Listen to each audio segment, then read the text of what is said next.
3, 2, 1, jingle! Happy time has just begun. Brother, sister, smart, dumb, fun. Yeah.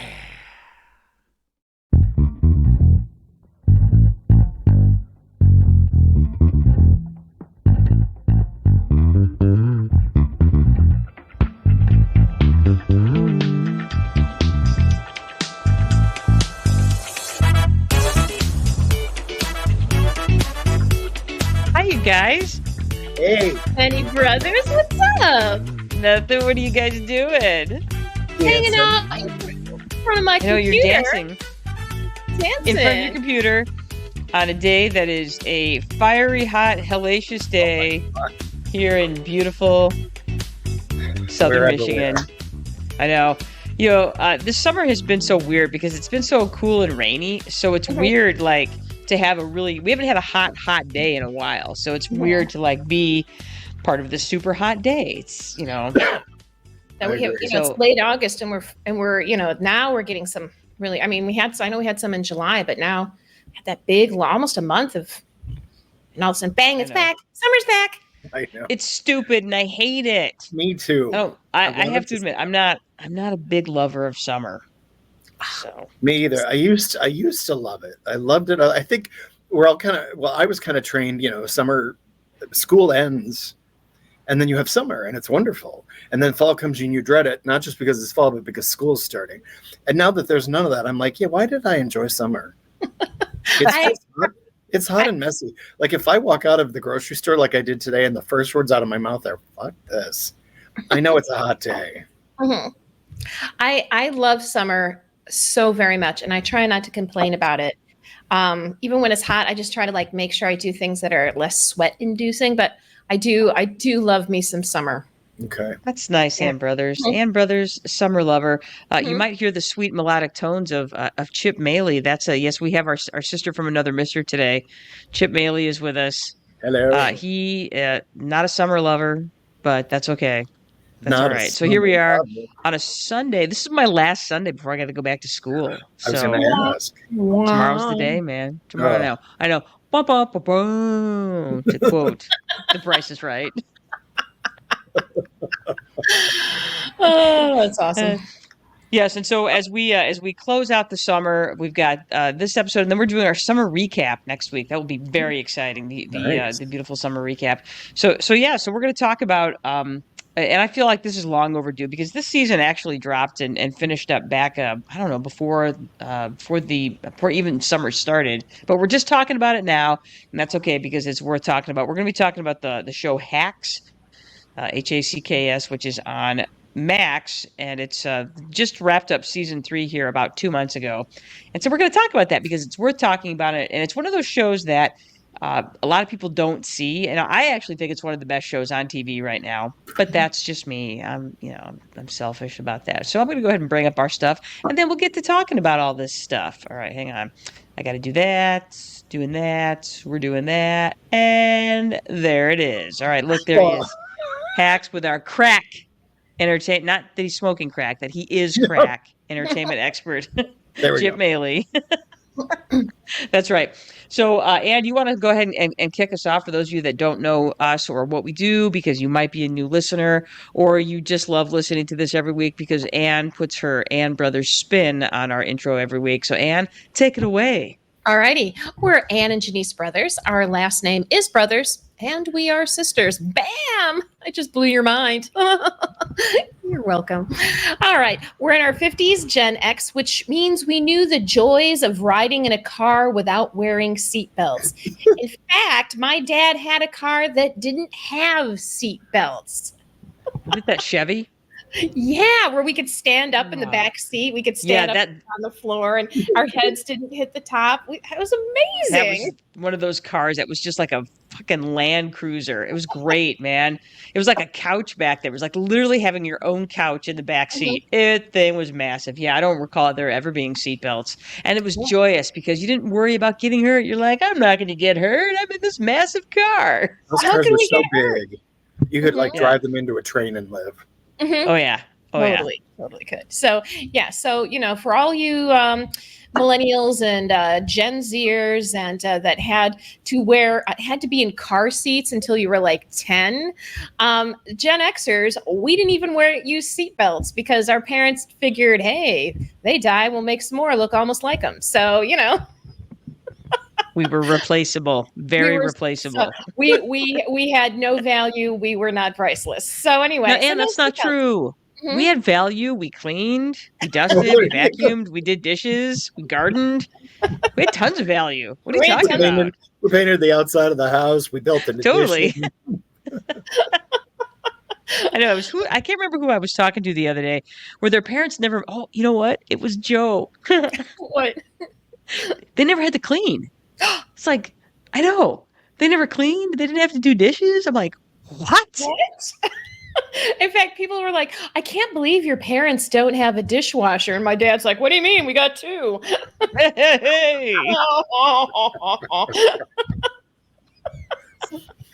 Yeah, because you got like X number of hours. Like you got like 2.5 hours of good cartoon watching on Saturday before it was cleaning time. And before it was cleaning time. I hated dusting more than anything because remember Mom had that little cubby with all the little tiny miniature vases in it that she got like on one of those order things, order now and get all these Ming vases. Oh my gosh, what was it? It was yeah, keep going. Mm-hmm. I can't think of what it was, but I hated having to, because you had to, not only did you have to take every fucking vase out and then dust every fucking vase, but then you had to dust every fucking cubby with it. I mean, that fucking cubby, sorry, I'm dropping the F word an awful lot, would take a half hour all by itself, God help you if you'd broken one of those valuable, only to increase in valuable Ming vases. We got them with a fill up with the car. Oh, that's how we got all of our dishware. Maybe that was the grocery store. I can't remember. Or maybe it was Burger King. I don't know. I know Burger King had some sweet glasses back in the day. That's all I know. Yes. Okay. Anyway, sorry I interrupted, but I digress. All right. So we talk about smart stuff, dumb stuff, fun stuff, or any combination of the three. We are not cool, hip, or sexy because when we talk about rock, we mean geology, not music. That is correct. And you know what? People make fun of me for that, but I just want you to know that the second best word in all of science is a geologic term, and that is the word schist. You're welcome. Okay. All right. We're not a celebrity, influencer, or true crime podcast. We're the after-school special of podcasts. We will leave you with a hard-learned but heartfelt lesson. Yeah. Cool. We are great to listen to when you want to learn things about stuff. Thanks, Chip, for that line. And because your summer is almost over and maybe you're a little sad, and we will cheer you up. So that's right. This less sad. Exactly. This podcast is not G or PG or even PG-13, as you heard Jenny a few moments ago, because today we're talking with our entertainment expert, Chip Moehle. Fuck yeah. Yeah, and that I just showed the world how triggered I am from dusting tiny vases as a child. Dusting tiny vases. Join us on our website, Spotify, Apple Podcast, iHeartRadio, and Amazon Music. Like us, follow us, hit the bell, leave us a review, and give us your feedback with our questions and answers and our polls. And please ask Alexa to play us. And if you ask nicely, she will. Even if you're rude, she will. She's cool like that. Wow. Mm-hmm. Sorry, I'm still triggered because half the time that I had to dust that stuff, there was no Swiffers yet. So I would end up dusting with like Dad's old underwear. Jenny, Franklin Mint. They were Franklin Mint. Oh, God, that's right. Was it the Franklin Mint? Yeah, so anyway, dusting tiny vases, Franklin Mint tiny vases with my dad's old underwear. Yay, Saturday. Should we change today's topic? Yeah, no kidding. Therapy. Jenny, what triggers Jenny? Chip, let's go. We have 30 seconds each. Just keep tiny ring vases. Tiny ring vases. No. No tiny Ming glasses. Oh, that's it would have been better if there. It would have been better if there would have been Swiffer back in the day, but there was no Swiffer yet, so it was horrible. Did you use like a feather duster? No, you would literally use like dad's old underwear Oh with dear. some polish on it, and then you would, Oh, take them out, and yeah, okay. it I'm sucked going to pay for anyway. your therapy. Whatever rags, Yay! we were raised by two parents who were raised by parents who were from the Depression era. Oh, So any Yeah. piece of bit of cloth could never be thrown away. It had to right. be, smothered in Glad or some sort of wood polish so that you could use it to clean the rest of your things that you had acquired that were only guaranteed to increase in value. You better not break it. I'll break it. So Alrighty then. awesome. So that's us. Yes, that's right. Remember, you can support us for free.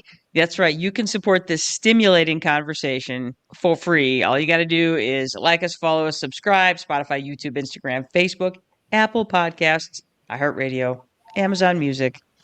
Again, just follow, like, subscribe. Tell your people to follow and like and subscribe us as well. That's all you got to do. You don't have to spend a dime unless you want to spend a dime or a dollar. Hey, let's talk about the smart, dumb, fun stuff that we did this week. Chip, let's start with you. Smart, dumb, fun, go. I saw Alien Romulus with my nephew last Sunday. Nice. And we had a great time. Like I was saying, podcast a few weeks ago, I had seen Aliens, the second one, with both of you at Colleen Kenny's house, and then Alien 3 we all saw together because we had gone over to Alan and then stayed at your house that night, and we all went and saw Alien 3. So I enjoyed it. I was very entertained. I thought I was going to be a big fraidy cat and was not. And then spent most of the time afterwards saying to my nephew, "Oh, that part that relates to part 1, and that part that relates to part 4." Like I'm some smart professor, and like he gave a shit, That's But I had a great time. Dr. He Chip had a great Moehle. time. It's always fun going in the movies with my nephew. And then also I got dinner with Jenny this week, and we got a good catch up. So that was great fun. That was incredibly great fun. Yeah, I was busy this week, man. It was fun. So much fun this week. Okay, I'm going to do my dumb thing. My dumb thing and fun thing was Demolition Derby this week. That's right. We went to the Chelsea Community Fair, which, as far as community fair goes, it was a pretty good one. They were having some troubles, though, because the city of Chelsea didn't have water that night, which was rough. But we still managed to get Demolition Derby. And I got to tell you, I didn't realize what they go through anymore to do Demolition Derby because there are so few cars anymore that are actually made of metal. So, they're all plastic and fiberglass. So and I got to tell you, it's shockingly addictive. Like, you don't think you're like, oh, I'm just going to watch cars run into each other, but you get into it. And the best one by far was the minivans, man. That was toy watching a minivan go up against another minivan. One of the minivans didn't have reverse, so he had to keep risking his front end, which you never want to do, apparently, in a demolition derby. So, was this the thing there that you has go. Truckosaurus? No, that's like Monster Truck Rally. This is Okay. the one where you have cars that are.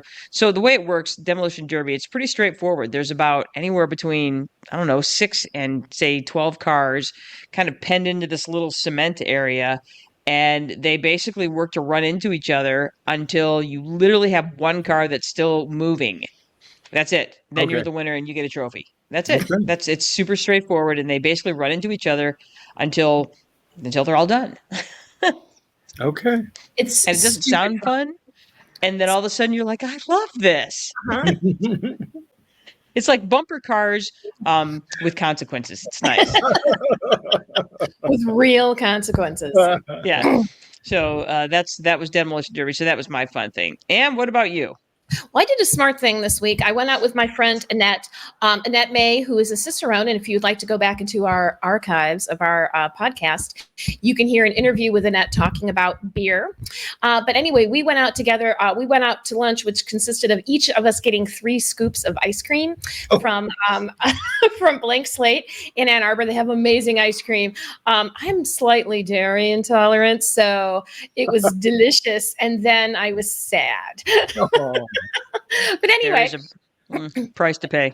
Price to pay. Anyway, after that, we went and walked around Ann Arbor, did a little shopping, but then we went to see the movie Sing Sing, which just came out. It's 2024, directed by Greg. And I will slaughter this, I'm sorry, Quidar. And it's based on the true story of John Divine G. Whitfield, who was falsely imprisoned for 25 years for manslaughter or homicide. And his time in the rehabilitation through the arts theater program at the Sing Sing prison. This was a beautiful, beautiful movie. Talk about getting the feels. It's a really great story about, men and what it is to be a man, I was really blown away by it. If this doesn't win Best Picture of the Year, I will be amazed. And then a lot of the actors that performed in this movie were actually inmates at Sing Sing prison and part of this theater program. So they actually were almost playing themselves. It was a great film. I can't wait to see it again. So and it was a really smart thing to do. And my friend Annette wanted to see it. She's quite the film buff. And so I was like, sure, I'll go see it with you. Why not? And I was really glad I did. So it was a really fun day with Annette, and I got to see this amazing film, and I highly recommend it. So there you go. When I saw this on your slide this morning, I was excited because I listened to an interview with Coleman Domingo this past week, and he talked about the movie, and I thought, oh, this sounds really fascinating. So I was so glad that, I get to hear about it from you. Yes. Yeah. Awesome. So it is truly worth seeing. It will make you cry and there's, the thing is, like, you think, oh, this is just going to be a really sad movie. There's so much joy in this movie, so much beautiful joy in this movie. So you go between, literally go between these extremes, and it's not so much about the prison. It's about these men's lives who happen to be in prison. So wow. It was really interesting. I really enjoyed it. I'm looking forward to Put that on your list. Put it on your list for sure. That sounds great. I'm gonna have to look for that, see if it's playing at the KP Cinemas, because that's my new go-to place because it's close. I can walk there and stuff. So all right, well, that's awesome. That does sound smart and cool. So all right, good job, you guys. We got our smart, dumb, fun. All right, shall we talk about what we came here to talk about, which is Hacks, which is a TV show, in case you're like, what is this? And Hacks, you guys, refers to a term that comedians use on each other when, you're like, you're not that good, you're just an old hack at something. And it can be comedians, it can be actors, it can be teachers, that sort of thing. It's not a nice term. It's not meant to be flattering.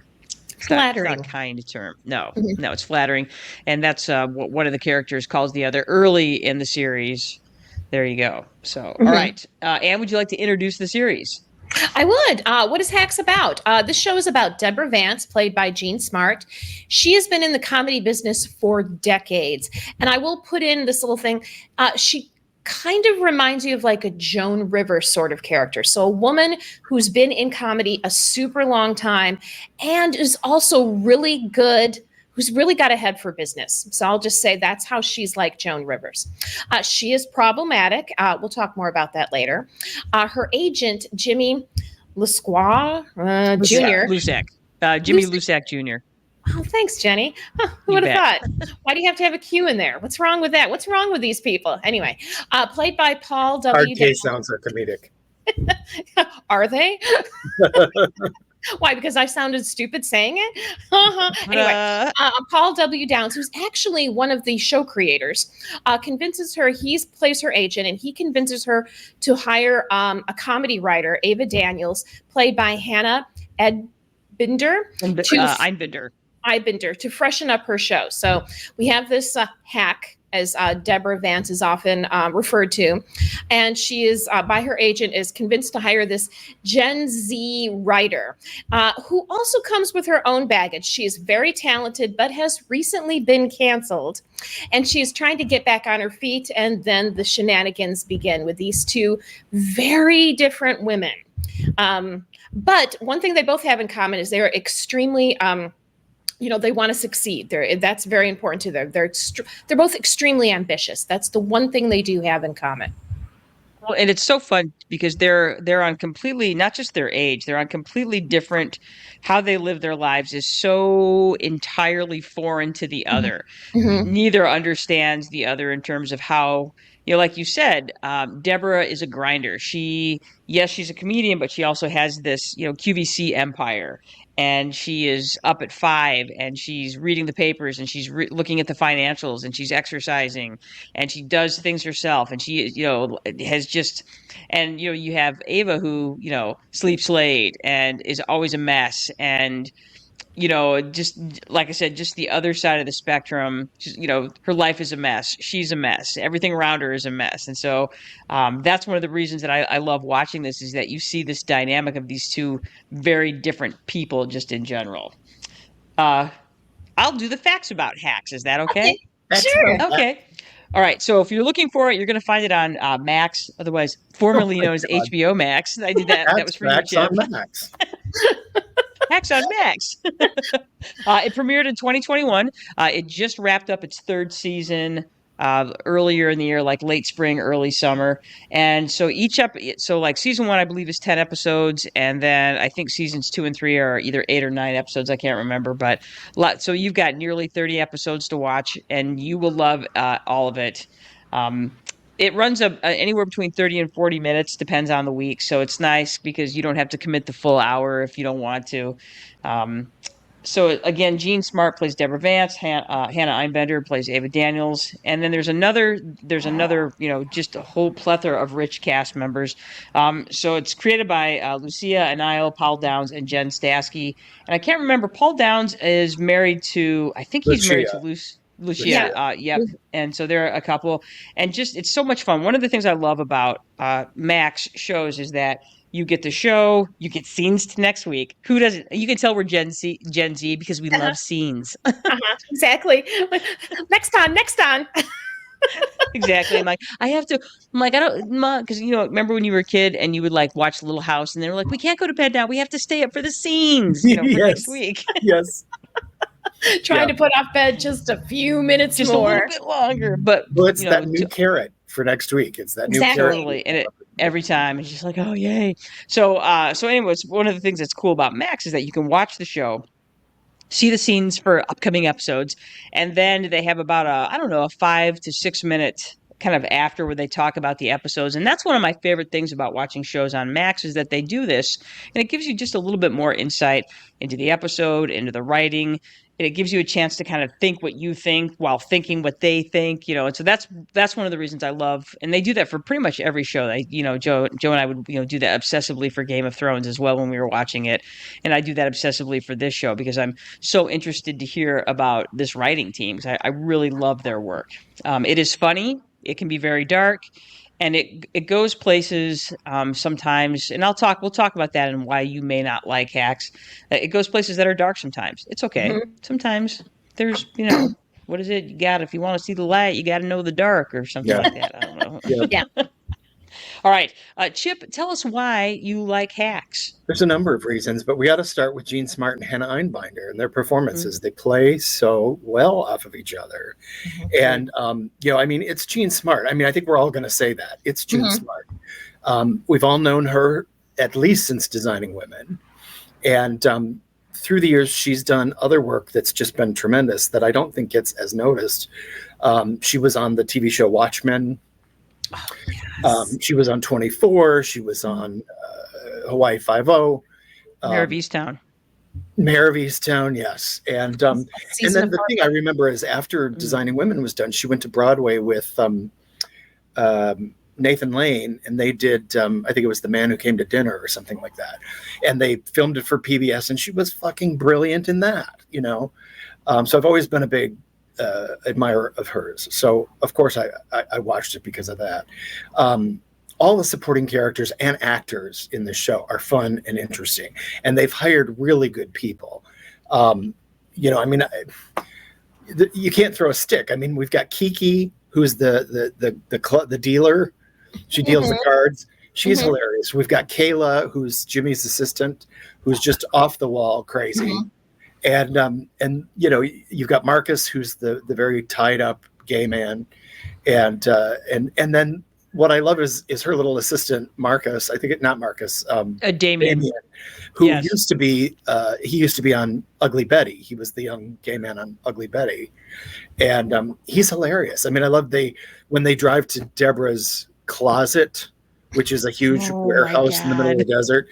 And her dresser just kind of looks and her jaw drops, and Damien just goes, mm-hmm. By the power of Grayskull. But it's just, everybody has the woman who plays Josefina, her house. Mm-hmm. She used to be on the Gilmore Girls. She played the mechanic, but then when they brought it back, she also played the maid for the mother and played the mechanic. She played 2 roles on Gilmore Girls, and she's hilarious because there's a running joke through the whole series where Gene Smart's character makes fun of Hannah Einbinder's hands on a consistent basis. Oh, yeah. And Positively extraterrestrial. Ava decides to set up some boundaries. And so Gene Smart texts her housekeeper and then makes her housekeeper say all the jokes about her hands. I love that her housekeeper monitors Deborah's moods by the salt and pepper shakers and how they're set up in the cupboard. Yes. It's just like, okay, have you seen good. what she's done? This is not good. The corns are not next to each other.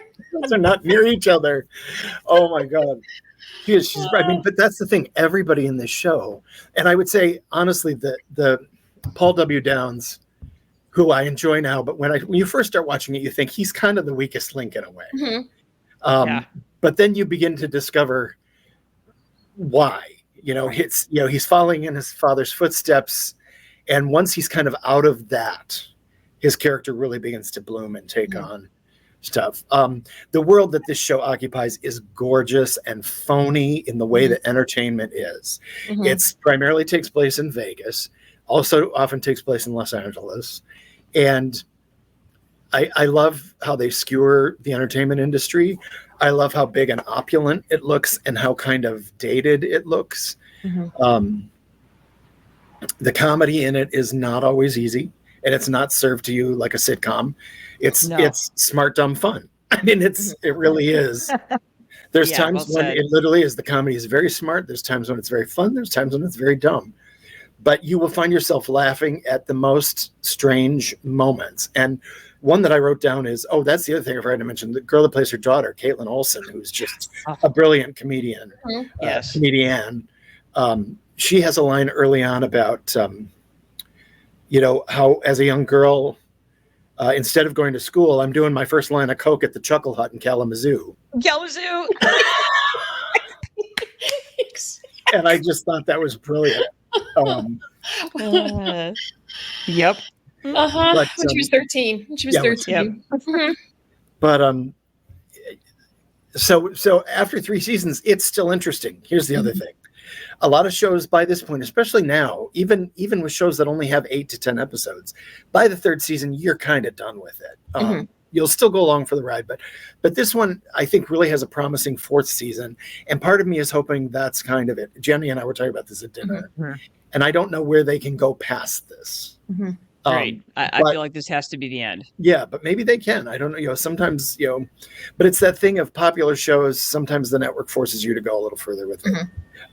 But I'm really looking forward to what they're going to give us this season, because we've had a point now where Ava has almost eclipsed Deborah in her self-involvement. Agreed. Agreed. Go ahead. I was just going to say that I would have loved to have seen them just end it after this season. I thought the way that the season finale of season 3 ended was genius. And so I would have loved it if that would have been the end. But I could also love it because they gave themselves room to end right there, or they gave themselves room to do a season 4. That's true. I was shocked by it. I had to go back and replay that little bit at the end, because I was like, because I then kept thinking, there's one more episode, right? There's another episode after this. It was like, no, buddy, you got to wait. You gotta wait. But the student has become the master. I love, like you mentioned, that there's a reference to Joan Rivers with this show. That again, we've got an elderly comedian who is of another generation, who's performing primarily in Vegas, who has QVC products that she hawks, and who has a daughter. But really, the comparison kind of ends there. Exactly. Yes. And what I have to say is, Jean Smart, I don't know if she studied with comedians, but her delivery as a comedian is good. It's like, it doesn't sound like somebody trying to be a seasoned comedian. No, you buy it. Hook, line, and sinker. But I think what's amazing about the show is how almost everyone in the show is self-involved, and yet you like them. Like, I mean, I think of shows like Seinfeld, where everybody was self-involved, but I hated every one of those fucking characters. Like this one, I enjoy these people. And I want to see them succeed because there is growth in this show, and that's what I like, and I want to see where that goes. But I'm finally, the last thing I wrote here was that Jean Smart finally gets her day in the sun. As I said, she's brilliant, and it's so nice to finally have her have something that's her own, that puts her on the front of magazines, that puts her in talk shows, and makes her a thing of beauty, which she is. Very talented. Yeah, didn't she just get nominated for another Emmy for this show? Probably. Yeah. It's funny. I kind of feel bad for Hannah Einbinder. Because in the first season of the show, I thought, I don't know that I'm that impressed by Hannah Einbinder. But then I became much more so. And I thought it really is her credit that they play off each other so well. You know, they are separated by roughly 40 years. Ava's 27, and we know that Jean Smart's character is over 65. And but they are essentially each other, just of their era. Yeah, I'll buy that. Yep. And they but they offer each other something to bring each other into a more central place. Anyway, I'm gonna end there so y'all can talk. Okay, well done. I would say that was an excellent synopsis of why you like hacks. Yes. So I guess it's my turn. Why Janice, that's me, likes hacks. I find myself laughing out loud all the time in this show. And it's not that it's like fall down funny. There's just things that happen and lines. Like one of my favorite scenes is where it's in season 1, episode 2, where she goes back after Deborah gets whisked away by the helicopter and she leaves Ava in the desert to deal with her flat tire in the car.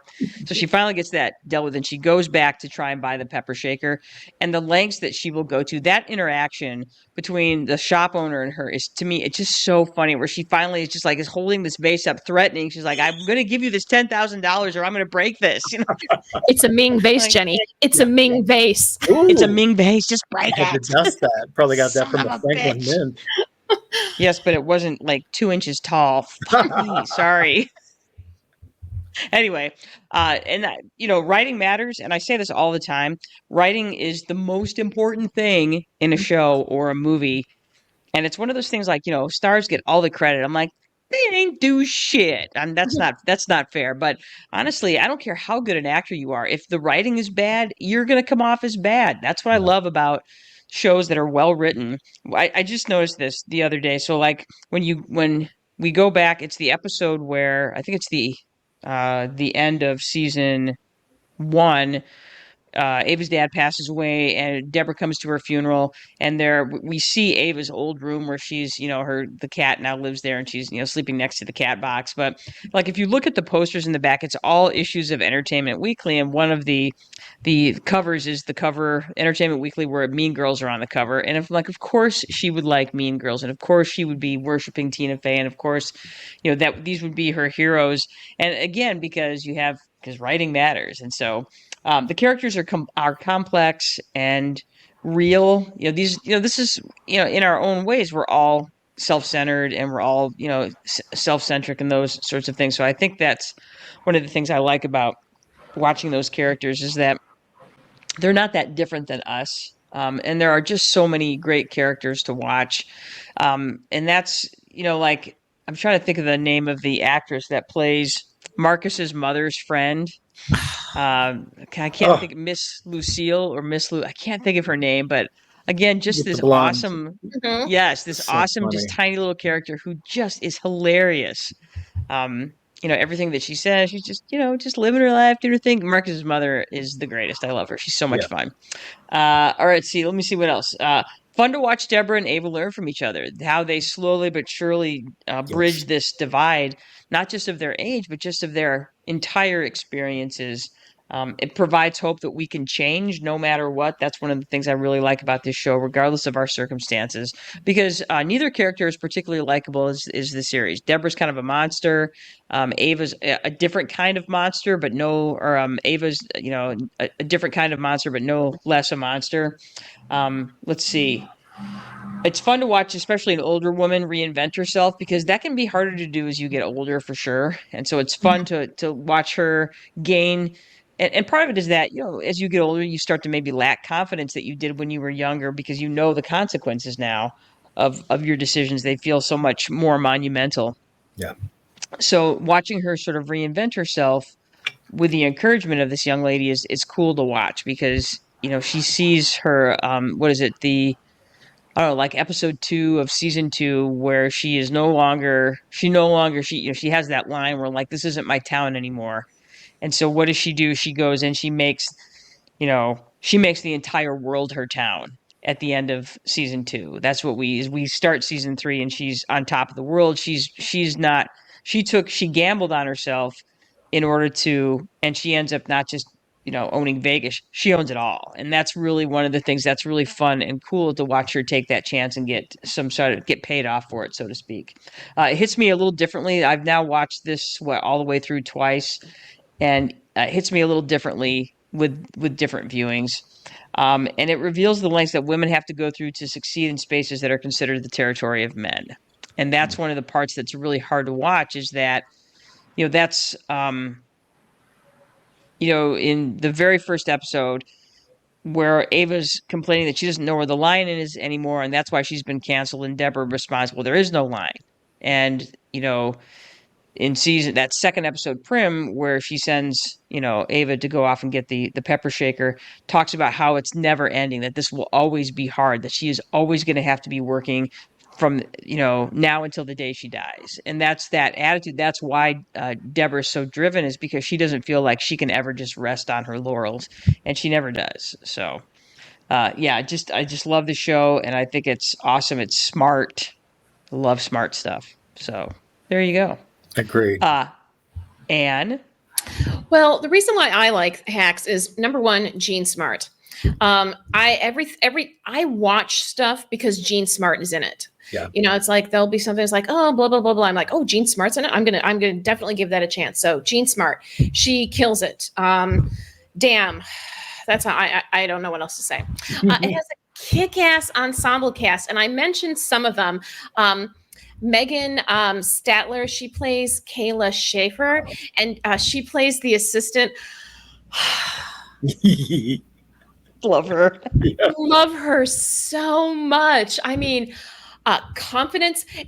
You usually only see this unearned confidence in white male characters. Nope, 100% unearned confidence. Just, oh man, taking charge, bulldozing everything. I love her so much. I'm so excited whenever I see her in a scene. I know I'm going to love it. Of course, Paul W. Downs, he plays the agent Jimmy. Again, you're right. He wasn't necessarily, he was the least interesting character at first, but that's a better way to put it. Thank you.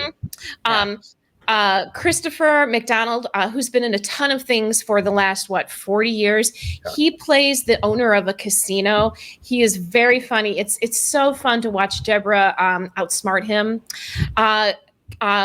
Carl Clemens Hopkins, he plays Marcus. He plays, assistant business manager would probably be a better term for him. Again, the buttoned up gay guy, that's the thing about, Deborah Vance, Jean Smart's character, is that Deborah works really, really hard, and she expects everybody in her orbit to work as hard as she does.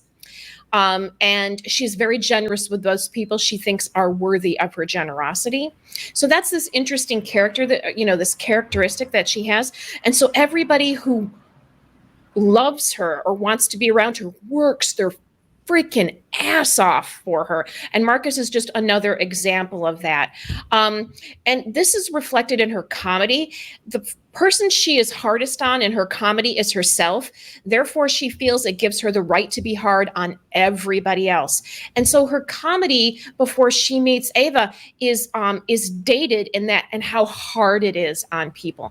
It's not very, I don't want to say it's not very cerebral comedy, because she is picking the low-hanging fruit, this mean low-hanging fruit of comedy. But it's the same comedy she aims at herself. And like her work ethic, she works hard. Everybody around her must work hard. Her comedy is hard on her. Therefore, she has the right to be hard on everybody else in her comedy. And that's the character of Deborah. And I really think that's an interesting, I just love how complicated that is. This show will make you think about comedy.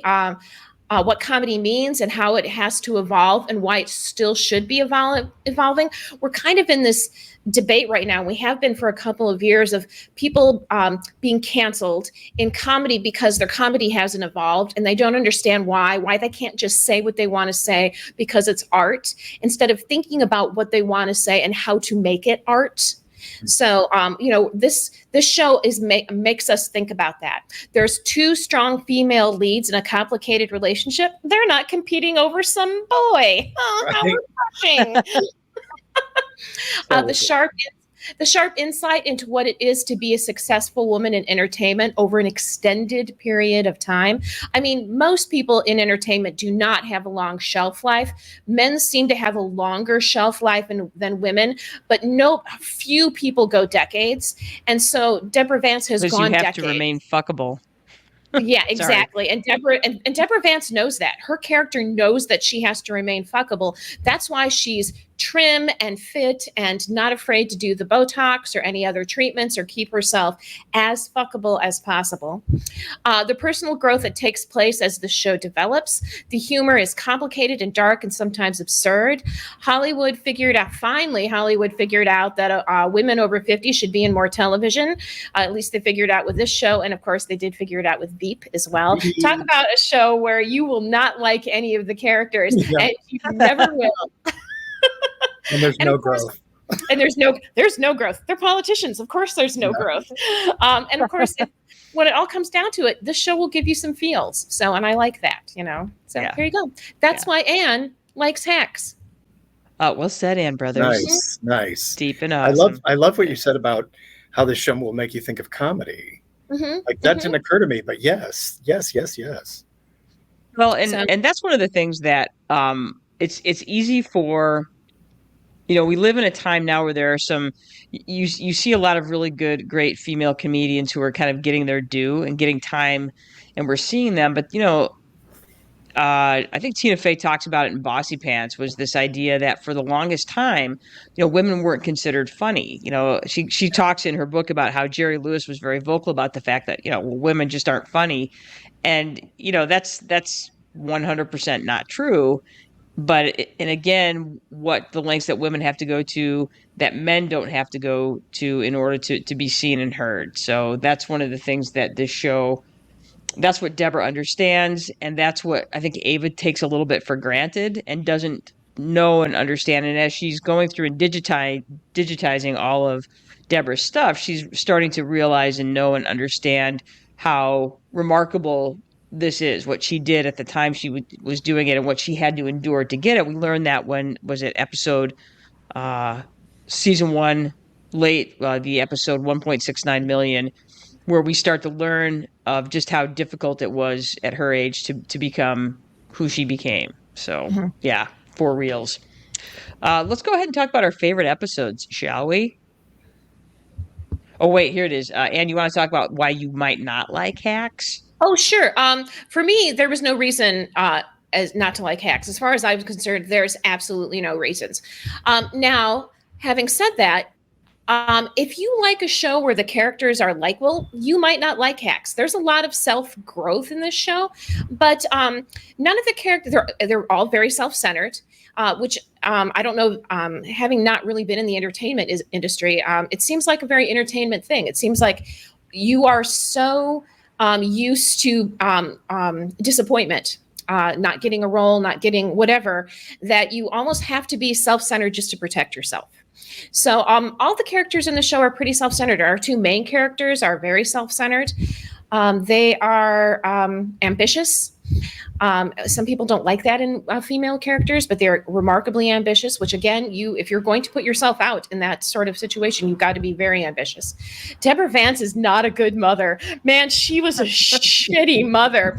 And as you go through the show and you get to know her daughter more, you're amazed that her daughter turned out as well as she did, because though Deborah loves her daughter very much, being a comedian, being in the entertainment industry was her number one priority. She wanted her daughter to be safe and happy, but she was not about to be the person that made her daughter safe and happy. And some people might have a hard time watching that. A lot of the humor is very dark, and the first episode, there's an abortion joke. Deborah Vance is getting her own road named after her in Vegas, and she says something like, "Well, yeah, I'm getting my own road in Vegas. It's probably going to be a dead end with an abortion clinic on the corner." And I just, as soon as I heard that line within the first 4 minutes of the show, I knew I was going to love this show. But it's really, really dark. And if you're not into dark humor, you probably won't like that. As I said, many of the characters are self-involved, but they do grow. It can be hard to watch. Some of the humor is absurd. Some of the things that Ava gets herself into, it reminds me of a Lucille Ball episode as she tries to get herself out of them, the extreme she'll go to. And maybe that's not your thing. Maybe you like your comedy a little more straightforward. It can be cringy. It can be very cringy. So if you don't like cringy comedy, if you're more on the conservative side, there may be things you're not comfortable with. But as I think Chip, I don't know if this was Chip or Jenny, but encourage you to watch anyway. So yeah. Mm-hmm. You might learn something. You might be like, oh, that's an interesting. Yeah, I'm like, get over it and enjoy something that is smart and funny and excellent. So yeah, enjoy comedy about enjoy a show that's about people. You know, this is about really, this is America. These are people. It's America. These are people. In a way, these are all of us. We're all trying to continue to grow. And so are these people. We have our own ambitions. We have our own unlikabilities. We have our own dark sides. They're just putting it on TV. We can hide ours better. So, Ruth. All right. Favorite episodes. And chime in here, you guys. My favorite episode is actually season 1. It's called New Eyes. I think it's like season 1, episode 6. It's where Ava Ava's in a spot because the episode before, she got super loaded up on drugs, met this guy. They had a one-night stand. He ends up killing himself at the end of the episode. But before that, he encourages her to quit her job. It's a comedy. Yes, that is correct. This is a comedy. And so the night before, though, when they're all coked up and high and into each other, he encourages her to quit her job. And so she leaves this horrible voicemail for Deborah.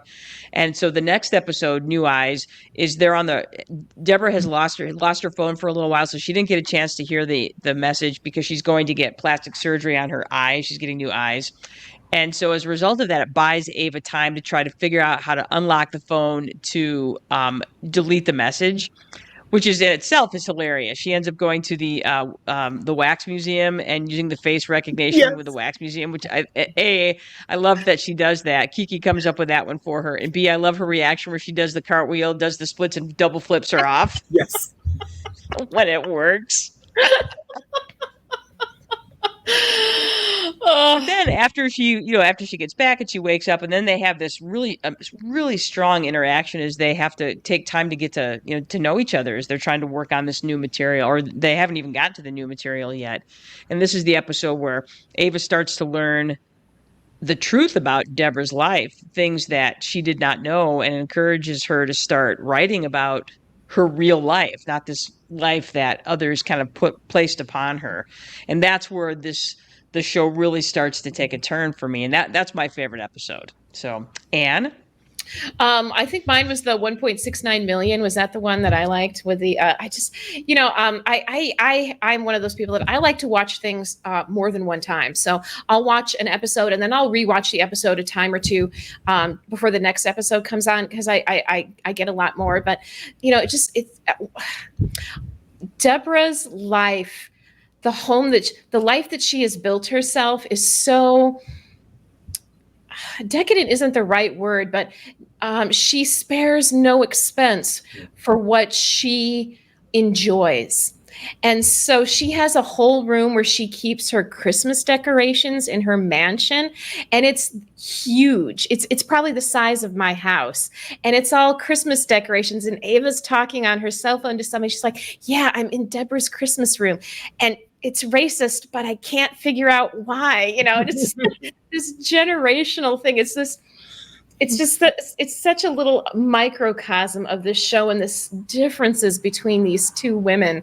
That Deborah has this Christmas room with all of the vulgar, tacky Frankenmuth Christmas decorations that money can buy, and Ava probably doesn't know what day Christmas is on.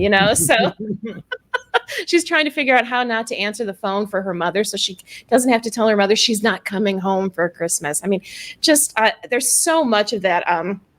The juxtaposition between these two women, and that they really, really, really have nothing in common other than their gender and their ambition. But when it comes together, God, it's so freaking funny. So I just love that episode for that. And then, of course, Chip, I'll let you talk about the other ones. But yeah. I liked season 2, The Click, which takes place in Nashville. And it's where we see Deborah's been toiling most of the season to change her act and isn't sure that it's working. And in this particular episode, it works because it's where she begins to believe in herself. And I love that. Just watching that transition and then watching her perform and everybody's response to it. And then also I love the hiking episode in season 3 because it was really weird. During season 2, a lot of the supporting players got sidelined for a good portion of the season.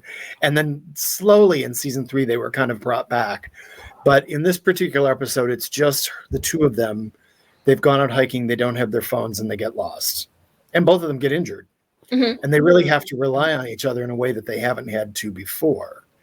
And it's very touching to watch. And you see at this point, because you've met Ava's mother, so you kind of know why Ava's the way she is and why she kind of reacts to Deborah the way that she does in many cases.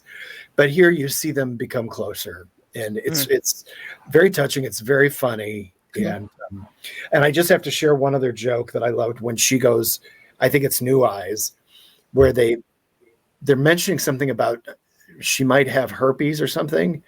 And then she goes, no, you don't have herpes. And Gene Smart says, oh God, a cold sore on top of filler is a nightmare.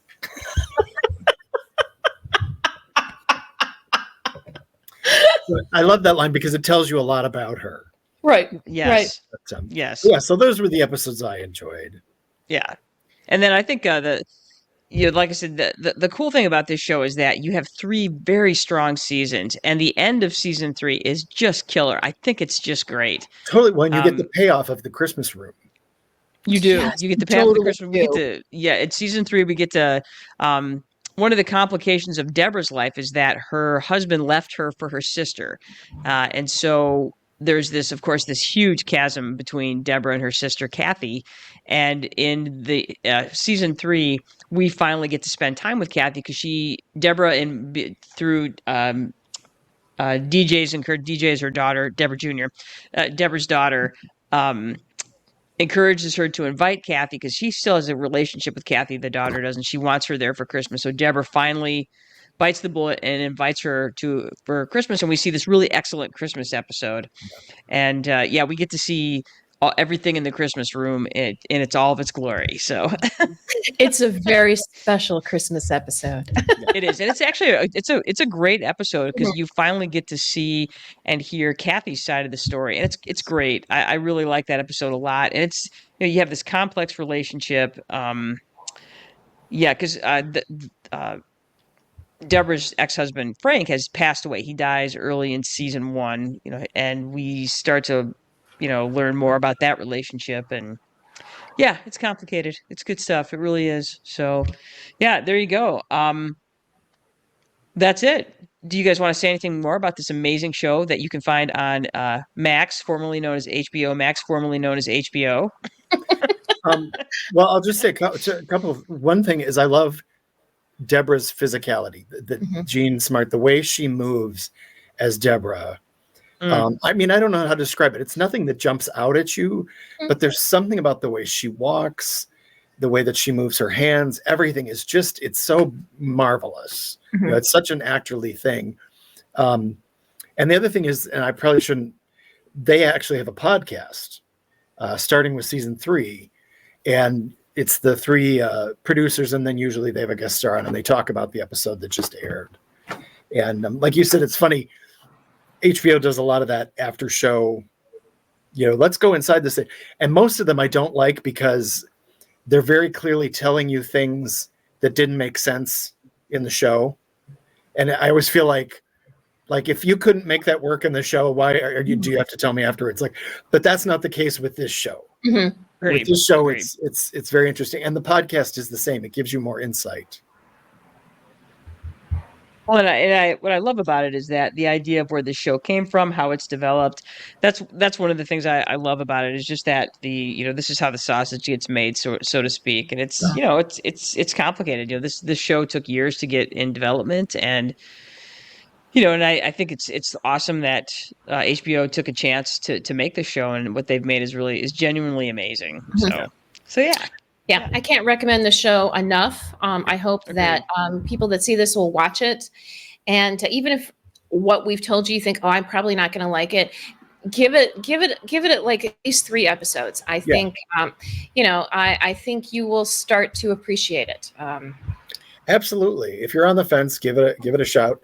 There's so many just even moments where there's just a throwaway line at the end of the scene that you'll suddenly find yourself like gut laughing at. Mm-hmm. Exactly. Yes.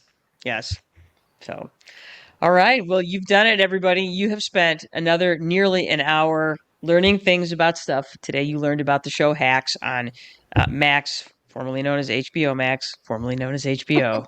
That's right. And why you should watch it, because it's amazing.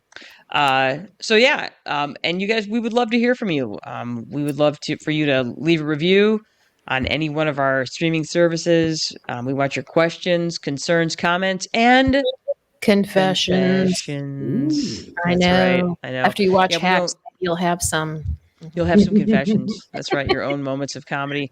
And remember, you can always support us for free. Like, subscribe, leave a review, ring the bell on Spotify, YouTube, Instagram, Facebook, Apple Podcasts, iHeartRadio, or Amazon Music.